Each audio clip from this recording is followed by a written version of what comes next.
Hey, good morning and happy Thursday. We're here for a Thursday edition of Social Media Pie. Normally I do these on Tuesdays, but I had a couple of schedule adjustments, so I asked my very special guest, Scott Dell, to join me on Thursday. Hey, Scott, how are you doing today? Outstanding. How about yourself?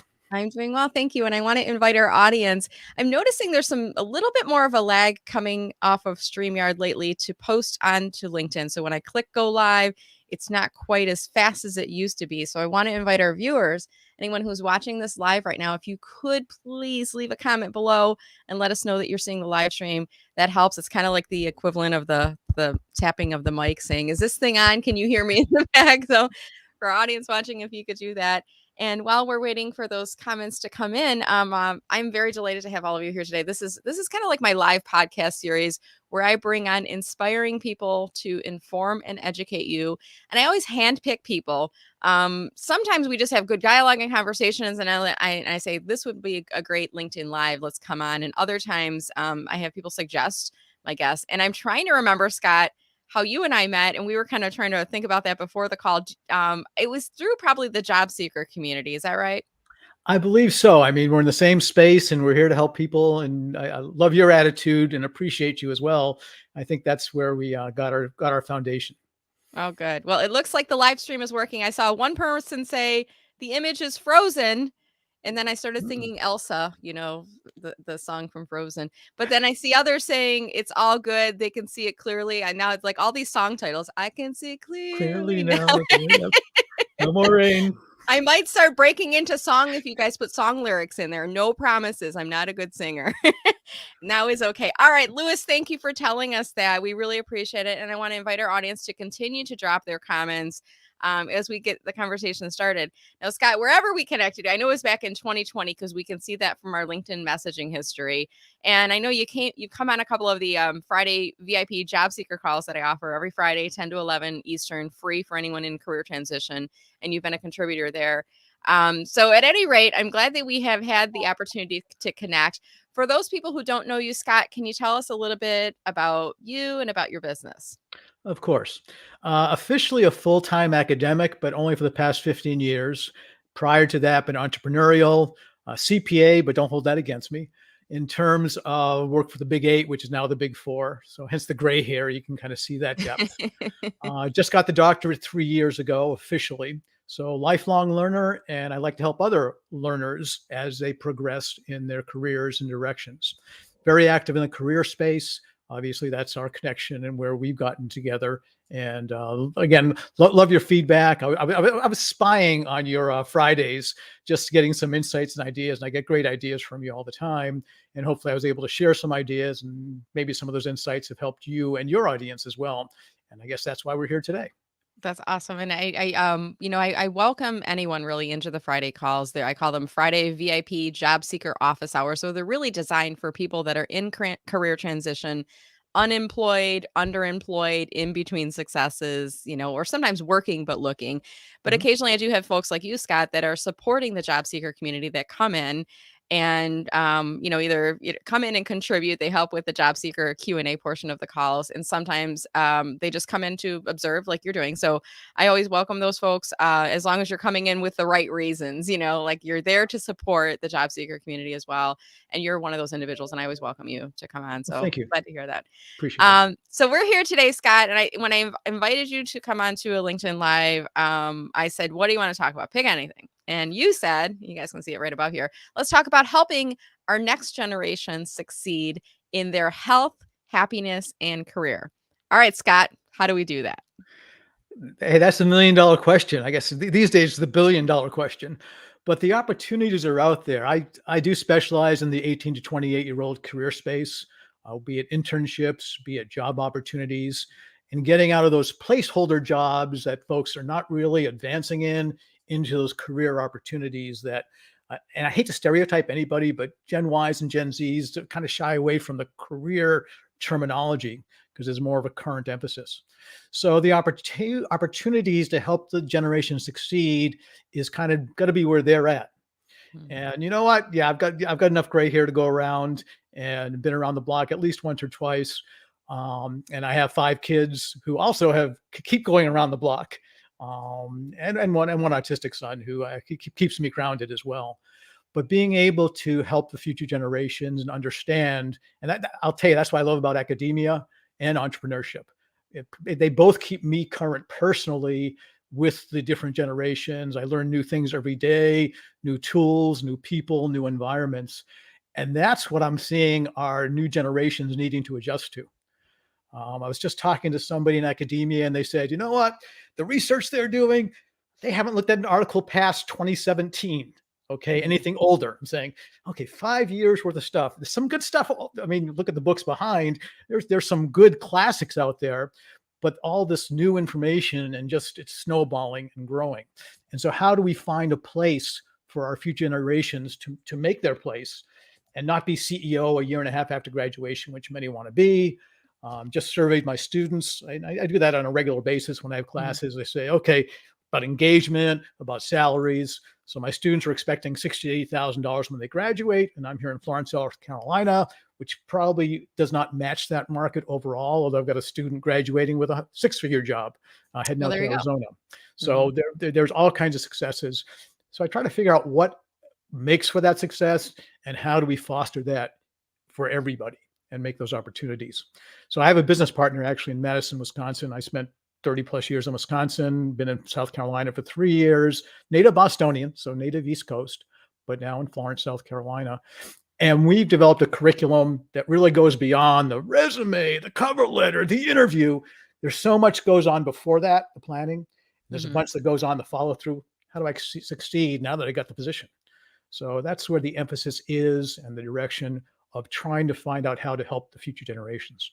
So it sounds like you're really passionate about this, and I'm curious too, Scott, because I know you said you had a CPA and you said don't hold it against me, And it's funny because you made me think I have somebody who helps me with my taxes, and every year when I send her my information, and I'll email her a couple questions, and I'll be like, "P.S. I hate taxes," and she loves taxes. So it's funny because and she's kind of I don't want to say anti LinkedIn, but she's just not as embracing of marketing and social media as I am.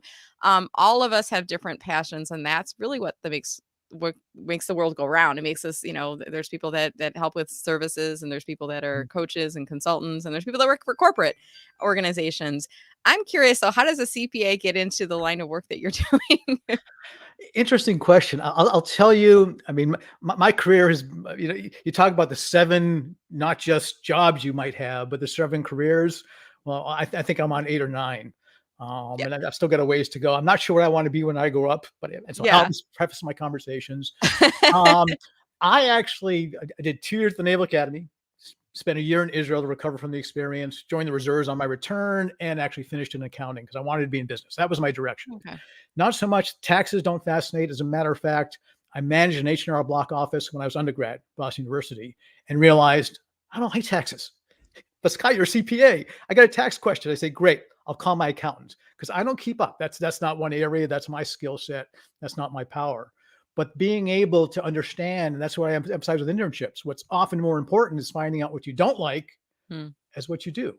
So when I did Yeah. an internship, or I did a job in the 80s, it was called a job with the H&R Block, managed an office. I found out, okay, taxes are more like law. And if I wanted law, I go to law school and the chapter and verse, and I could learn. Yeah, and I know enough to be dangerous. I do my marathons every year for a day or two and figure out what tax changes are. But I can't give you chapter and verse on the dollar amounts and the limitations and all that good stuff. So that's not my skill set. I was an auditor for the Big Eight, and then I went into business, was entrepreneurial for a long time. So how did I get into the career space and education? I was actually adjuncting for 20 years before I went into a full-time slot that I was invited to say, Scott, you got to want an MBA, you got a CPA, and you've been teaching 20 years. We're going through accreditation. Can you help us half time? I joined a nice private Catholic school in Fond du Lac, Wisconsin. And 6 months later, they said, Scott, you've been helpful. Can you stay full time? I said, no, not in the cards. They said, okay, well, but we appreciate what you're doing. Would you consider it? I said, well, I've just sold a business. I got a lot on my plate. It's an hour and a half commute. Nah, not going to happen. And then they said, well, we really like you, even for short term. We like what you're doing. So, sales, three no's equals a yes, or some formula like Right, I that. don't know what it is. Yeah, I'm a marketer, so I'm not a Yep, aggressive, but I know what you sales and mean. Yeah. marketing. It doesn't matter Right. there. And so I came on board and I said, okay, I'll come on for a year or two. I'll transition to somebody else as an accounting program director.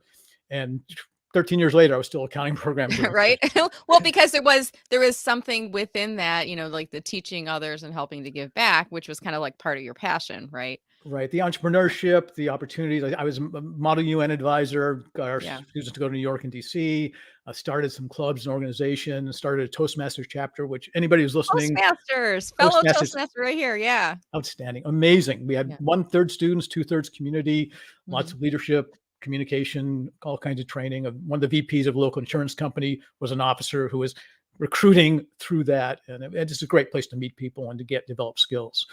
So those are opportunities that I want to make sure students have. And those are the kind of things, and they call them soft skills, but Yeah. they're hard as heck. There's nothing soft about them. So I call them success skills.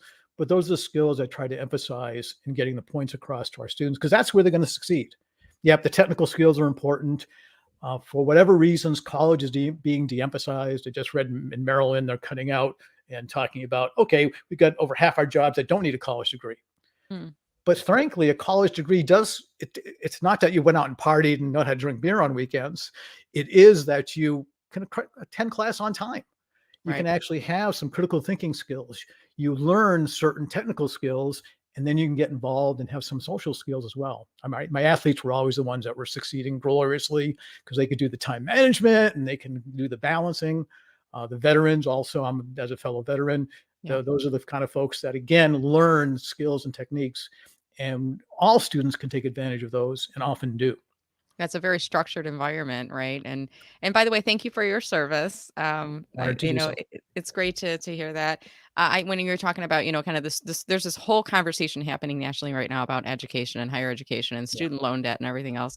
And my son, he's a junior in high school right now, and he's starting to think about what he wants to do after college. And he's like, there's people that really love academics and learning and, math and science. And there's other, he doesn't, he'll graduate high school. He'll probably go to a community college. And I don't think lesser of him for not wanting to go to a Uh-huh. college. I'm like, for me, it's like figure out what makes you happy. And it's not just money driven. It's really like what is fulfilling for you. How are you going to make a contribution to society and earn enough money to support the type of lifestyle? But you also want to be happy in whatever path. And I love that this national conversation is happening right now about, there's this technical trade path, right, Scott? And then there's the Nothing wrong. the more academic corporate path. And then there's people like, me and you maybe start off in corporate and they kind of want entrepreneurship. And that's okay too. There's not like one right path, right? What do you think about that?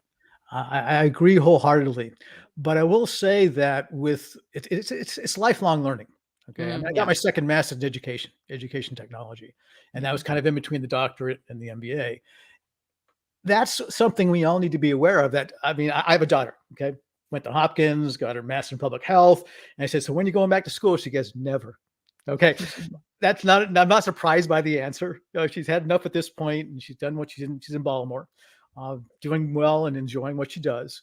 But it is lifelong learning, and even if it's not formalized learning, I mean, there's these MOOCs, the massive open online courses. There's these short courses, these micro credentials, these other certificates. There was a book Alvin Toffler put out there.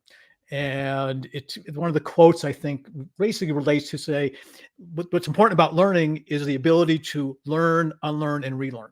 Mhm. It's not just a matter of, okay, we go to school, we're done.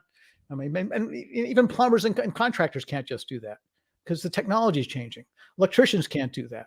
Any of the technical skills, they take some math, they Mhm. take some trick, they take some other things that you will learn on the job, and that's Absolutely. okay. Mhm. But and there's room for everybody because there's needs for everybody. Yeah. Um, so there's opportunities. Absolutely. And we're here today. By the way, if you're just joining us, we're here today talking about how to help our next generation succeed in their health, happiness, and career. And we're here with Dr. Scott Dell having this conversation. And I love that you're focusing on, this next generation because, I think we all have a part, don't we, Scott, in helping others. It's not just you, it's not just me, right? There are others that should be involved in this too. It's the old story. The best time to plant a tree was 10 years ago. The second best Mhm. time is now. Right.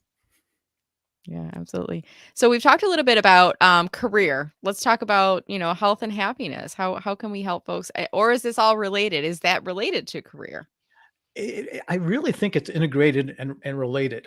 Mhm. Although I will share, if you asked me 10, 15 years ago, our students are reading less, and they're not as engaged in the classroom. I'm saying, okay, they just don't want to do this stuff. They're lazy. Okay, that, Mhm. and you know what? Conclusions are, yep, they're lazy in that sense. I've Mhm. since redrawn the parameters. The conclusions say that they're not lazy. They're just interested in different things than maybe you and I were 20, 30 plus years ago. Yeah, actually, me Right. 20, 30 plus, you 5, 10 years ago. But you get the idea that they're engaged in sustainability. They're Mhm. engaged in helping others and making a difference. They're Mhm. engaged in personal growth and personal direction and success. But their definition of success is a little bit different than ours. So we need to engage in different ways as an educator, as an academic, but also to find their passions. Because as you were saying, you want your kids to be successful in what they want, and you want them Right. to be happy. To be And happy, right? Because it's all, I mean, we're talking about, not just career, but we're really talking about, I think there's the 3 elements. There's health, happiness, and career. We're not, and I it's a think balance. everything is kind of interrelated, and sometimes I bump into people, Scott, and you've probably bumped into them too, that, they've been doing the same thing for 30 or 40 years, and they really don't like it, but it's all they've ever done, and then some major life event happens, whether it's a layoff or, loss of a partner or spouse or something, and it just rocks their world, and they kinda start looking at, "Maybe I'm not happy," They or, reevaluate. "What do I do next?" Right? Yeah. Yeah. Yeah, and those are the things you need to be ready. I mean, that's the whole idea of opportunity. It's not Mhm. just luck, it's preparation followed by opportunity makes for luck. And Yeah. now you're in a position because now I have the background, the preparation, and I can spin off and go in a direction that makes a difference and pursue the passion. There's a school of thought that says passion's irrelevant. Mhm. I think you disagree, as do I, that I really, if you can find your passion, that means doesn't mean that day one you're going to be passionate and jump in. Because Right. I teach accounting. All right. By the way, I'm in sales. I'm telling people why accounting is a wonderful field, a great opportunity, and it is to understand Mhm. business, entrepreneurship, and springboard. And I've springboarded because I love business, and that's an area. And as you know, I don't like taxes. That's a preference. But being able to find a passion or pursue a passion, you need a foundation and a base to build on. And if Right. you don't have that base, it's like I got this passion, but I can't ask him or her out for a date. Okay, Right. because I don't have the confidence back behind that. Mhm. So that confidence, and everybody's into this syndrome right now, saying, "Oh, I'm inferior. I don't know. I'm in the wrong place at the wrong time." That imposter syndrome a little bit, Imposter right? syndrome, exactly. Mhm. Yeah. And none of us are imposters. We are real for who we are and what we are, but we also do need that lifelong learning, that education, and the foundation to build on for that happiness, for Yeah. that pursuit, Great. for to find what we want to do, how we do it, and be effective in doing it. Absolutely, create that focus, and I commented on something on LinkedIn the other day, and I think you might have referred to it earlier. Someone was talking about, just this change in what's happening, in the market right now, and there's this whole discussion about the Great Resignation, and all these Or people are reshuffle. changing jobs, and then, these people are changing jobs, and now, 3, 4 months, 6 months in, they're changing jobs again, and they're like, "Oh, so they didn't just, just leave to get into this." And my comment to the one of the articles was what I heard. I remember I heard this in college. I don't know the source. I would give credit if I can remember. But they said when you graduate from college, your first job is to get a job, just to have a job, just to have a paycheck and say that you have a job. Your next job is to get out of that job because you didn't really like it. And then your third job is really the job that you start to enjoy, the work that you start to enjoy. And maybe at that point, you start to figure out when to make a move, more strategically than to escape a burning fire, so to speak, or to get out of that situation. Jump a And I ship. think that might be happening in the market right now. What are your thoughts on that kind of approach? It's interesting that when you graduate was a starting point, saying, and by the way, as you know, finding a job is a full-time job. It is, yeah. The Mhm. average number of major changes for a college student is 3. So Wow. already they're jumping ship in college. Mhm. So if you have someone that hasn't gone to college and they start jumping ship, they're still finding themselves. I mean, we Yeah. use that term for a long time, but Mhm. being able to do that in college is powerful because you can be exposed to a lot more things. A lot of folks, th- they're getting blinded by technology. One of my surveys was, at what age did you get your first cell Cell phone? phone. Yeah. And I asked What that was it for question. you, Scott? Now I gotta ask you, what was your age? What did you get your first cell phone? I got my first mobile phone in the '80s. Like I had a car phone installed in my Okay. car. Okay, There you go. so mid to late '80s, which was great. It was for business. It was powerful, and Mhm. then they went to the bag phone, and then went to the cell phone, and I've had my phone number. That's you want to get a hold of me 608-446-1000. Had Yeah. that for 20 plus years, and it's Same for me. I've never changed my cell phone number. I know there's people that change providers and luckily they allow us to port, but I've never changed my like there are people that my first job out of college, they'll still text me like, "Is this your still your number?" Yep. I don't change it. I give all my students a warranty. I Yeah. say, okay, you invest a lot of money, a lot of time in your education. You now have a lifetime warranty. By the way, it's my lifetime, not yours. But you can call me Right. anytime with free consulting, free coaching. You got a business question, anything related to accounting or business. It's a resource. So please take advantage of the warranty. And Yeah. I'll get calls, and I say my students can call me 24/7 because Mhm. frankly, my cell phone stays in my office and get charged. I go to bed. But I might be up at 2 in the morning. I'll take calls and I'll shock some people sometimes. I say, I thought I was going to get your voicemail. Well, I can hang Right. up, you can call back, or we can talk. Right. But the opportunities of where we're going with the evolution of students and how they can succeed and be happy. There's a lot of paths to that happiness, but they Mhm. have to have experience. Yeah. And I'm a big fan of at least 2 internships. What's more important, finding what you don't like as much as what you do like, Mhm. getting some work experience, which everybody wants. And you mentioned the great resignation or the great reshuffle. Right. I actually did some research and found out, okay, what's the number one reason? People love the work from home. They love the flexibility. No, it's the money. Okay, that's the Mhm. number one reason. They're changing because they have opportunities. And they do because of the pay scales are really jumping like crazy in a lot of fields. That's good. So number one, the money. So maybe 3, 6 months out, they have more money opportunities. And you're right. The grass is always greener, but you also need to find out where you're at, what you like, what's your passion. Yeah. And I And think there's something to be said there too because it's really hard to figure out when you're 17 or 18 deciding where to go to college, what you want to be when you grow up.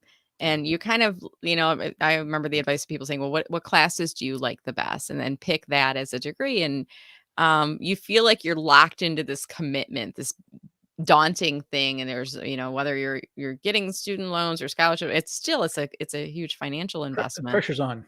Right, the pressure's on, and then you get into school, and I heard you say the average student changes majors 3 times, and then it's like I feel like there needs to be more discussion about normalizing the fact that you change, and there's nothing wrong with changing paths, right?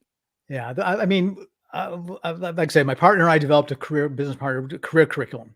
She's a Mhm. 26-year disabled vet, former Army, and when we developed this, it's not just the resume, the cover letter, it's the why, the Yeah. Simon Sinek why, and just flowing down. And then what do you do once you succeed and find something? How do you continue that success and growth? And personal finance takes an element. There's a lot of elements.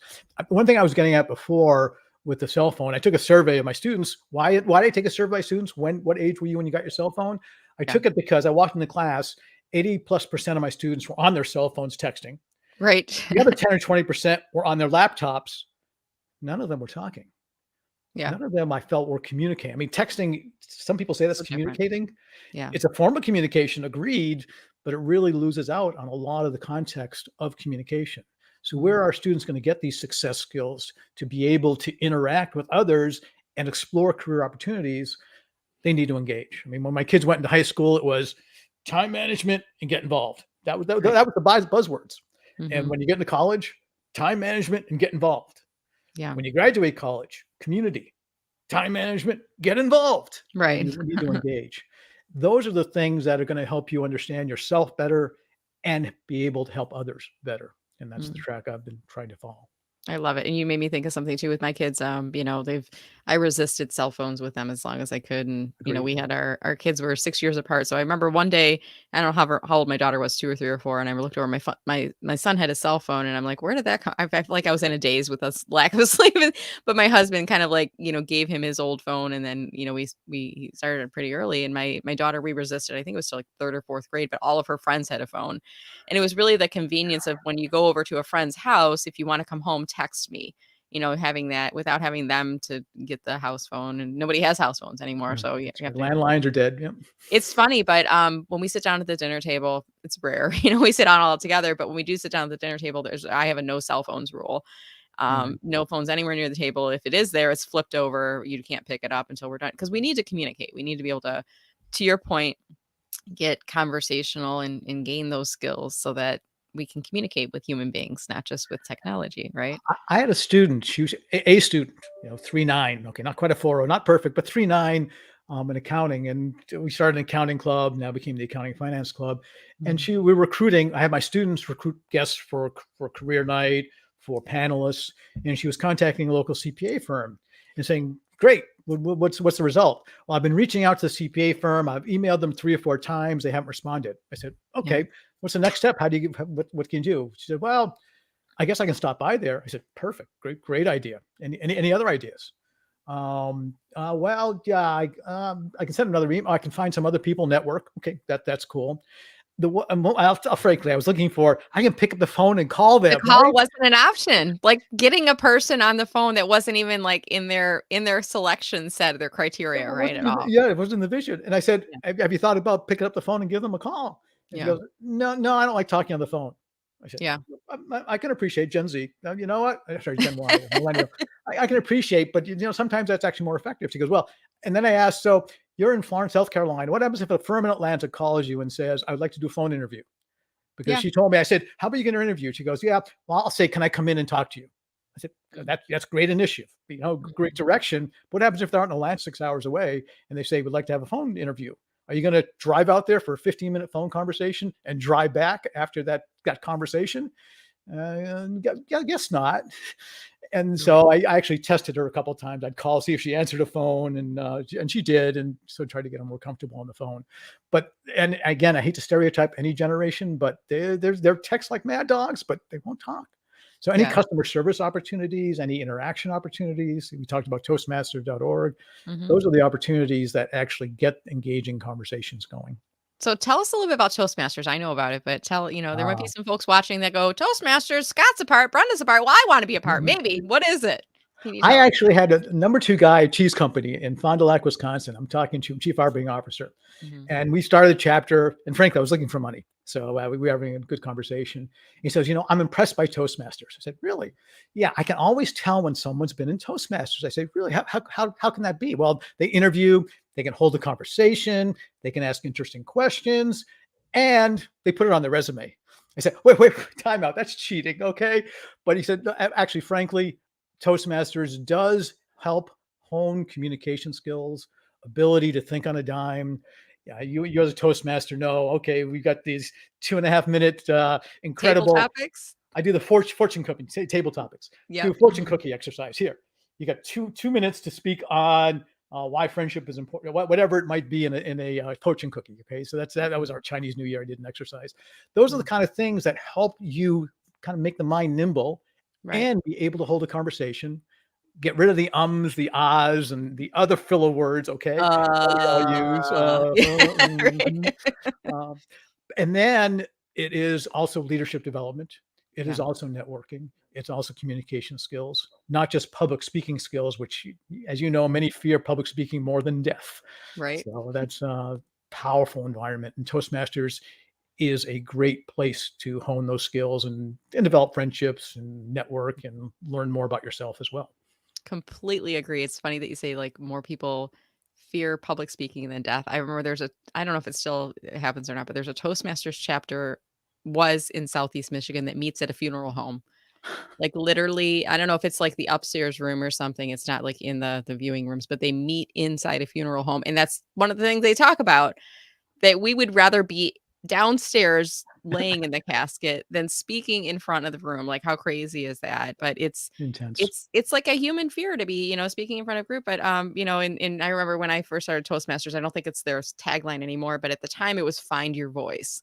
Mhm. Like, what does that mean? Find your voice. Well, it's like, how do you get comfortable with figuring out, how to speak in front of people and how to engage with people. And I remember in the beginning, if I was holding a water bottle while I was speaking, it'd be like shaking and my chin would be quivering and I would not be able to make eye contact.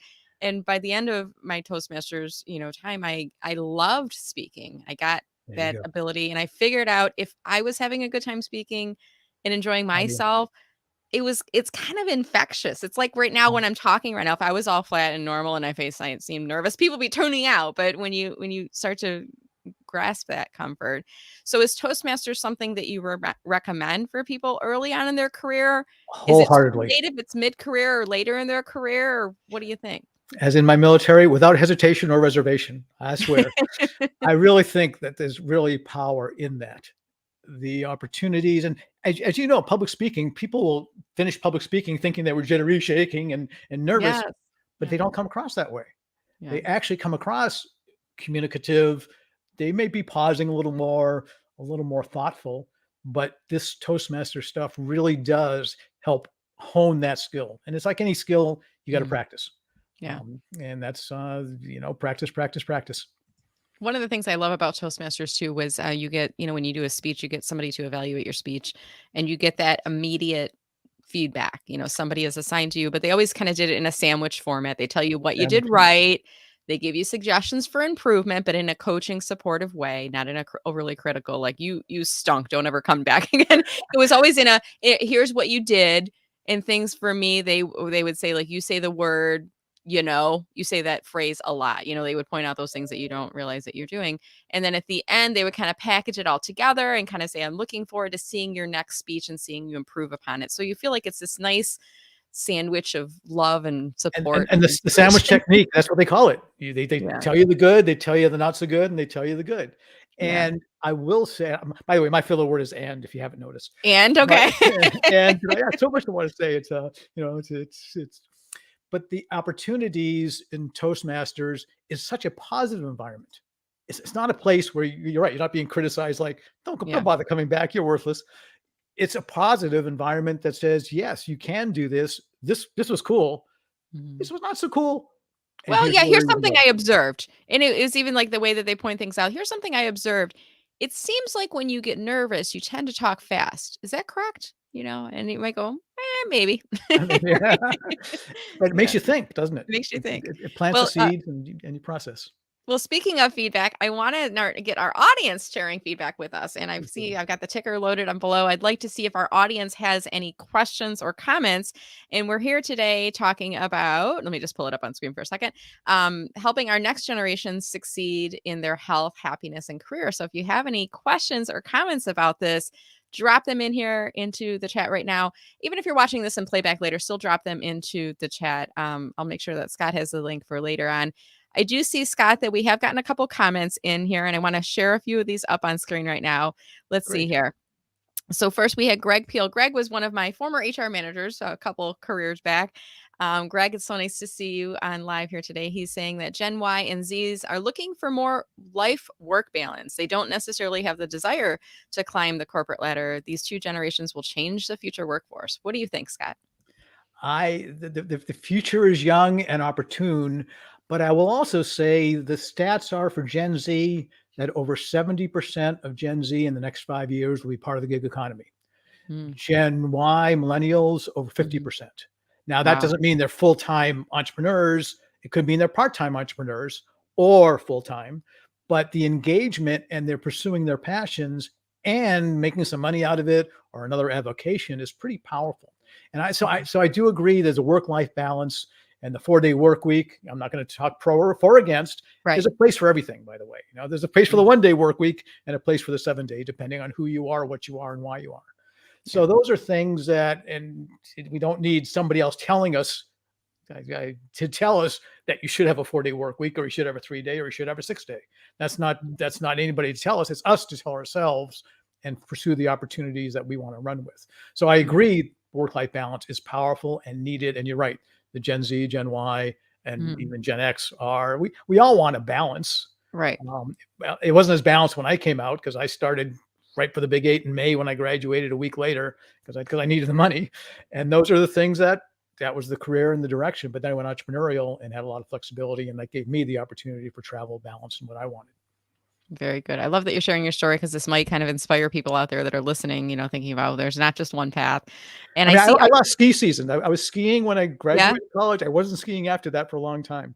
Oh, wow. See that? And I wish StreamYard, maybe StreamYard is watching this and they can hear me say this. I wish I could put like a couple more comments at the same time because a couple of these comments are kind of grouped together. Mindy, who's watching, hey Mindy, says that you can have more than one passion. And Christopher Johnson is saying curiosity also plays a role. Be a curious, lifelong learner. So, you know, I I love that see comment, by the way. Thank I you. see some themes from both of them in that, it's always, it's okay to always be pursuing, whether it's another path in your career or this lifelong learning, to always be out there absorbing information. I know Christopher's like a big reader. I always see him posting takeaways from the new books that he's reading and things like that. And curiosity, I think, is a driver. Any thoughts on that, Scott? Curiosity it is powerful, and that's why you're right. The more you can read, the more you can be exposed to, even if it's listening audiobooks or video. I prefer to read myself. You can tell I'd rather have something in my hand I can carry around than have Mhm. to put some earbuds in and go. But Mhm. being able to get involved and get engaged. I mean, I stress in college, get active, attend. Mhm. 10 points of my I do a up to 10 points added to a final grade of extra credit based on getting involved. So you Wow. get this activity, you get 1 point added to your final grade. Now, yes, you have to write 2 paragraphs as a write up. You have to present to your classmates for 2 minutes in front of the class saying Mhm. why you did what you did and how you could improve on it for those that didn't attend. But I have changed, from D's to C's, from B's to Mm. A's. And Mhm. frankly, some of my A students that do it anyways because they actually are engaged and take advantage of those opportunities. But it's like life. Get engaged, be Yeah. engaged, Mhm. participate, join boards, explore nonprofits, give back. And the more you give, the more you get. You know that formula. And that's Yeah. something that, it's not a take, take, take world. It's a give, give, give. And some people have a hard time taking, but the other side of it is the more you give, the more you will get. Absolutely. The whole social media karma, I'm a big advocate. Amen. It's paying it forward, having that abundance mentality and helping others. And I'm just popping a couple of additional comments up on screen so our viewers can see them. Here's a question for you, Scott. Mindy is asking, how can we help students transition from high school to college? Thoughts? Oh, great question. And I'll tell you, the guidance counselors are overburdened, but the schools are providing more and more opportunities to engage. Hmm. So get involved in sports and team sports. And that's not I played tennis, but Hmm. I was junior varsity. I wasn't that good, but getting involved in team activities, getting involved in student activities, and the more you communicate with your peers. I mean, honor societies are great. Not everybody Yeah. can be, but Hmm. getting more involved with your peers, and there are enough passionate educators in the high school and college space. I just did a newsletter, all business educators in the 3 high schools we have here in our town, Hmm. and I sent out saying, "Hey, we're a college, but we've got resources. We can help pitch your students on things." And they said, "Well, we're looking for a board member to help with cybersecurity and IT stuff." Whatever it went, that got appropriately sent out to the appropriate business school faculty member who's getting a Hmm. representative on the board. So they're engaging. But get involved, whether it's scouting, whether it's other activities inside or outside of school. That's the key. I mean, hanging out on weekends is one thing, but getting involved in activities, that's what helps the transition. And you hang around with smart people, you become smart. You Yeah, hang around with absolutely. doers, you become a doer. You Yeah. hang around with others, you become another. Okay, Yeah. don't get Hang on that out with path. complainers. You're going to get a lot of negativity in your life. Exactly. Or hang out on social media that complain. Yeah, You're gonna be I've started to kind of I spend lot more time on LinkedIn than on some of the other social networks. One starting with an F. And I kind of like I saw sometimes unfriend or mute people. I'm like, I just don't need the negativity. Shifting back to our conversation here though, Dawn, hey Dawn, thanks for watching. Suggests that there's Dr. more Don, collaboration needed between industry and higher ed big to time. provide more meaningful opportunities for internships. What do you think, Scott? I don't think internships are just for college students either. Mhm. I think in high school as well, and Dr. Don is right on track, needing more engagement because a lot of resources schools don't have, where companies do. But companies are getting more students involved and they're participating. If you can get involved in some of those, even those business group and activities Yeah. that teach in high school or college, Pi Beta Lambda, or other college level, Financial Executive International has scholarships and things that they do. I was on the board. But if they can get more involved, there's leadership programs. I did the leadership program in Madison, Wisconsin. I did it in Fond du Lac, and I just finished it in Florence, South Carolina a year ago. When I get to a new community, I love the leadership programs because it's one day a month you get exposed. So get involved. But there are high school and college leadership programs, usually through the local chamber of commerce. And Mhm. not that's only a bad resume stuffer or helps with admissions to college, but it also helps with skill sets and networking because you know as well as I do, LinkedIn for high school students is Yeah. real. It And is. it's a Yeah. time. When's the best time to network? Right. Now. Okay. Mhm. Why wait till you graduate high school or graduate college?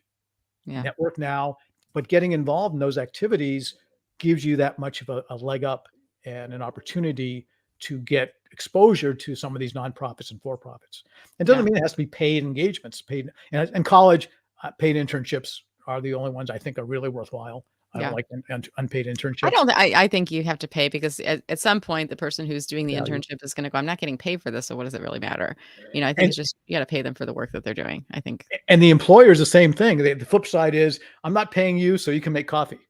Yeah. I'm paying you. You better give me some Right, right, I wanna get some work production. out of you, yeah. Yeah, get something going. But in high school, less so.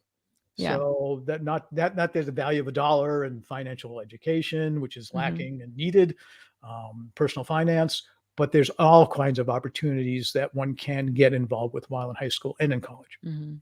Yeah, absolutely. Well, Scott, we're reaching kind of the end of our time here together. The hour's kind of flying by, but I want to just thank you so much for being on here today. And I want to see, Scott, do you, well, first of all, I'm going to pull up your LinkedIn. Let me do this. I'm sometimes Perfect. piloting and co-piling. My head's kind of like, hold on, what am I doing here? I'm going to share your LinkedIn profile up on screen. While I'm bringing that up on screen, Scott, could you Slash let us, Dr.Scott CPA. there we go. That's the branding I go with. I So think this is it right here. Is that right? that's it. All right, You perfect. found Are it. you open to connecting with people, Scott? Do you prefer they follow you? What's your I would preference be I'd there? be honored to connect. Okay. That first degrees are it's where it's at. Although yes, I'm in creator mode, and so yes, you can follow if you prefer, whatever you're comfortable with. And for folks But that aren't aware what Scott's referring to, and I'll put my LinkedIn hat on here for just a go for second. it. When you have creator mode set up on your LinkedIn profile, when you go to someone's profile and they have that set up, you're going to see it says talks about, and there's like all the hashtags that are underneath the name field. But the default button will be follow. If you want to connect with those people, you can, but you have to click on the more button instead. And when you click on the more button, you'll get a drop down. One of the options will either say personalized invite or connect. And then when you do that, follow the steps through the send the invitation, but make sure that you add a note. And what I would do for anyone who's looking to connect with Scott, I would recommend that you add a note and you tell him that you saw him on the interview with me today. If there was something that stood out to you, you could say, I liked how you said people change multiple paths throughout their career. Like let him know. Or hey, thanks for mentioning Toastmasters. I'm going to check it out. Like let him know something specific from the discussion and invite him to connect. And then I And think you've also got a company page on LinkedIn, right? To Scott, yep, this is my yep. career opportunity. mycareeropportunity.com or my career opportunity company page. Okay. I by the way, I will piggyback on top of that because Mhm. you know what, as we get older, it really helps to go back and say, oh yeah, I met Brenda in August of 2020. Here's my Right. message to Brenda when I invited Well, her to connect. and let's show folks that right now. So because Scott and I are connected now, we have the ability to message each other unlimited. First degrees. And I used to say you could see it forever, but like I'll just give a shout out right now to Terry Bean. Terry and I have been connected since it's probably like 2008, 2009, but our messaging history doesn't go that far back. And I reached out to LinkedIn and LinkedIn's like, no, it's there forever. And I'm like, no, it's not though, No. because it's like 2012 when you can see the latest message between Terry and I. But in this case, it was fairly recent. It was in the past few years. And Scott, you'll see here. Let me see if I can make this a little bit bigger up on screen so you guys can see it. So you can see it says August 27th is the date. This was the first message that Scott sent to me. And he, asked to connect with me and a very nice note. And at the time, you and I had rapport going back and forth too. So when I got this, it wasn't surprising to me. I knew who you were. And then, we had a messaging exchange right away. So that's the great thing about LinkedIn is we can see kind of the messaging history in there. Yeah, by all means, do personalized invites, and I love your idea of saying, "Saw you with Brenda. Would love this." And even if you have a question, those are opportunities. I know. Yeah. By the way, if you go to my profile, I do have a Calendly link. It knows my schedule better than I do. Let There's me go the back to that right now. I'm going too fast for LinkedIn. It's like, hold on. We're right, doing one thing at a time here. that's right. Yeah, we're excited too, so we're good. Right. Um, So you said is it in your contact in info that we would my about section. Oh, your about section. Okay. And Yeah. by the So way, did you notice, Scott, that the about section, I think it's only mobile right now, but I wouldn't be surprised if it happens too on desktop. The links are now clickable. So if you look at your profile in the about on the mobile app, you're going to notice that the links are oh, clickable. cool. So folks that are, and I don't know if it works with or without the HTTPS. You may want to check it on your own mobile app, Scott, to see. Thank you. Um, But We'll yeah, do that. there's the Calendly link right there. And I want to pull up your website as I ask my next question, which is if folks are interested in learning more about you, Scott, tell us, how do we do that? The two websites that are in my about section include Hmm. introedge.com. The founder of Silman Learning Centers, Barry Hmm. Fowler, developed this course, and a partner and I picked up on it. That helped me write my LinkedIn book. They actually said, Scott, would you sell for us? I said, no, I got enough on my plate. They said, how about if we made you a partner? I said, oh, that's worth a conversation. So they said, okay, you're a LinkedIn guy. Can you do a 10-step checklist? I said, sure, piece of cake, 10 steps to a great profile. Hang on a second. 20 steps to an outstanding profile.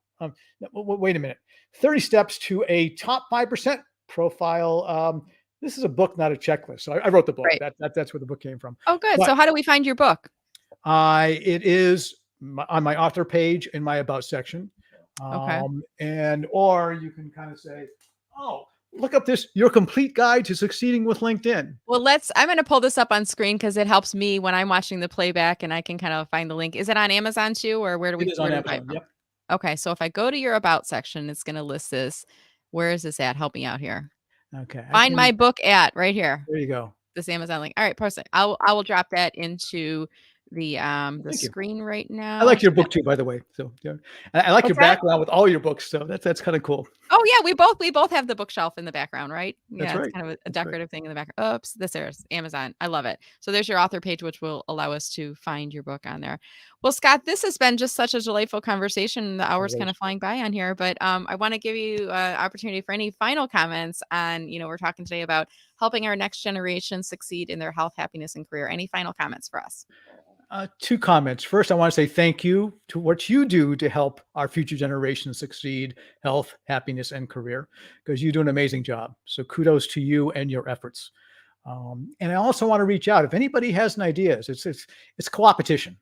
Okay, Mhm. you've heard the term before. It's not, there's room that the pie. I know you like pies. The pie is expanding. It's not a fixed size pie.